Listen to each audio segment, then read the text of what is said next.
رئيس فريق الرجاء، فاعتبر بان المكتب الحالي سي حسن هو فشلا ذريعا بالارقام بالاحصائيات. الرجاء حاليا اسوأ موسم في التاريخ ديال فريق الرجاء. ما عمر ما شفت الرجاء بهذه المشاكل الحاليه او بالمستوى الحالي ديال فريق الرجاء.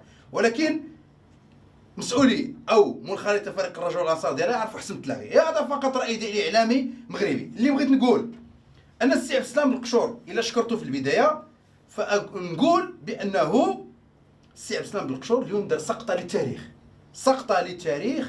انا ما شفتش منابر وطنيه تكلمت على هذا. انا بالنسبه لي فضيحه من العيار الثقيل. رئيس عصبه احترافيه اللي مترأس فريق نادي ومترأس الشركه الرياضيه كيدير واحد البلاغ توضيح السي حسن ضد واحد الفريق اخر اللي هو رئيس اخر ديال فريق الرجاء. اولا شنو هي الصفه ديالك؟ باي صفه على انه يدير بلاغ تقول لي انني ترشحت؟ مازال ما فتحش الباب الترشح على الورق. ثانيا حتى قانونيا لا اعتقد بانك تكون رئيس ديال الفريق وترشح لرئيس اخر. يمكن كاين واحد الحاله تنافي، هذه ما فهمتهاش. ولو انها في المغرب ما بقاتش، لان شفنا يتمنى سابقا فكان رئيس محمديه ولا رئيس ديال فريق الوداد وتمشات. يعني في اطار التوازنات، والرؤساء خصهم يكونوا من حجم كبير اللي عندهم شويه كما نقولوا علاقات باش انه يسيروا فروق كبيره. انا نتجاوز هذه النقطه هذه. الا كان استقل من فريق الزمامره ومشى لفريق الرجاء وترشح اوكي، ولكن انت رئيس عصبه احترافيه. كيف يعقل ان رئيس عصبه احترافيه ضد رئيس ديال النادي وكيضرب في رئيس ديال النادي اللي ماشي منطقيه؟ انا كيبان لي ماشي منطقيه نهائيا، لان فيها تناقض. رئيس عصبه احترافيه يلزمه الحياد مع جميع الانديه، فما بالك على انه كيخرج ممكن تخرج تقول اتمنى او انني كنت نتمنى باش انني نكون رئيس ديال واحد الفريق اللي هو الرجاء الرياضي. اوكي نفهمها وتقول نظرا لظروف ما تمشاش الامور كما باغي، ولكن باش تقول لي بان رئيس الرجاء كينفرد بالقرارات ورئيس الرجاء ما كاينش اداره تقنيه ورئيس الرجاء، انت رئيس عصبه احترافيه اما ما حقش اصلا تعبر. ولا كانت عندك ملاحظات كمسؤول وطني فما عليك الا انك تراس الرجاء وماشي رئيس الرجاء فقط اللي ما عندوش. نتكلموا بواقعيه. مجموعه من الانديه الوطنيه عرفتي شكون اللي عندها اداره تقنيه؟ شكون هاد الانديه الوطنيه اللي عندها ناس اللي كدير الميركاتو؟ وانت ما محققش على انك تهاجم فريق الرجاء، ما محققش على انك تهاجم رئيس فريق الرجاء والمكتب المسيد فريق الرجاء، لانك انت بعيد على تدبير وتسيير ديال هذا الفريق. ولا كنت منخرط هنا راه ممكن تكون حاله تنافي. هل يعقل انك تنخرط في فريق الرجاء وفريق الزمامره؟ حتى هذه انا ما نفهمهاش، لانك مازال انت راك مسير حالي لفريق الرجاء لفريق الزمامره. يعني كاين جوج الامور اللي جاتني انا بيزار كما نقولوا.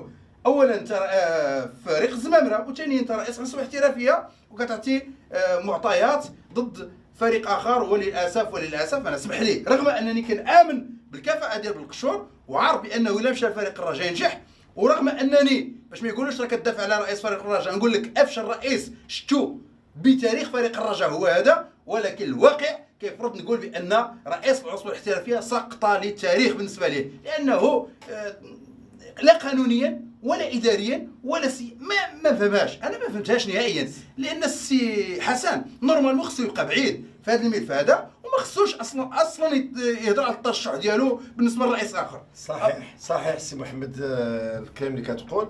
انا كناقشو كرئيس العصبه كان من الاجدر يبقى بعيد على هذا الملف، وهو مسؤول على التدبير ديال كره القدم الاحترافيه، دونك يبقى في نفس المسافه على مع جميع الانديه.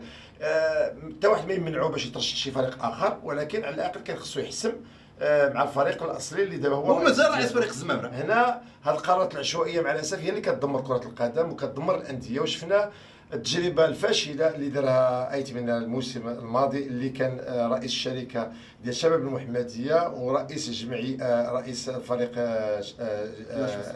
ورئيس فريق شباب المحمديه، وفي نفس الوقت مشى ترشح الفريق الوداد. وشفنا دابا شباب المحمديه بسبب القرارات هو نزل القسم الوطني الثاني وحصل على 4 نقاط طيله 30 مباراه، واللي كانت موسم كارثي بالنسبه. ما بغيناش نفس التجارب تعاود من هذه الطريقه.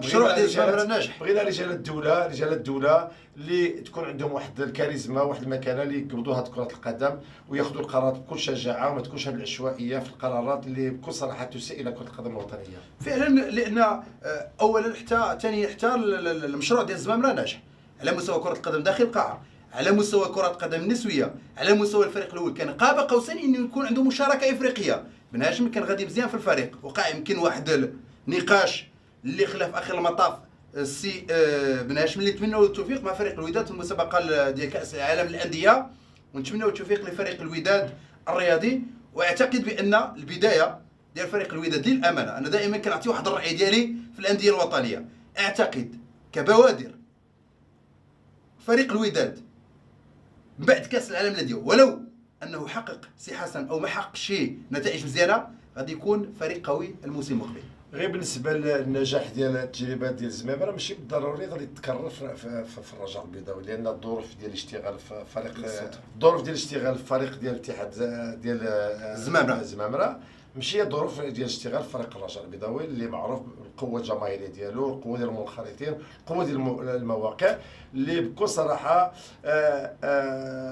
شفنا اغلب الرؤساء اللي مروا بفريق الرجاء البيضاوي ما استطاعوش باش ينجحوا بسبب الضغط الجماهيري الكبير اللي كاين، اللي كيأثر مع الاسف على التسيير ديال ولكن كتشوف انت بالنقطه غير الضغط الجماهيري، ولكن راه حتى الضغط الجماهيري باش يحقق نتائج في التيران راه كاين اللي كيتمنى هذاك الضغط الجماهيري. دابا التجربه بينت الفشل ديالها، وكتدي الفريق وعلاش غادي نحاسبوا